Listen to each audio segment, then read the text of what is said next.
Всего два отличия. Первое визуальное. Современный камин — это простые формы, это грубо прямоугольник с большим стеклом. Классика — это много полочек, вот таких вот вставок с рваным камнем, вот таких выемок, то есть сложные формы, это вот такие эркерные формы, это все вот сзади нас классика получается. Это первый момент, это визуальный. Второе отличие — это на уровне пользования.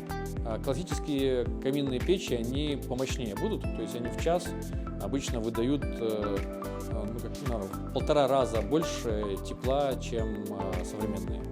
То есть современные, они настроены больше такие на пассивные, такие очень утепленные дома.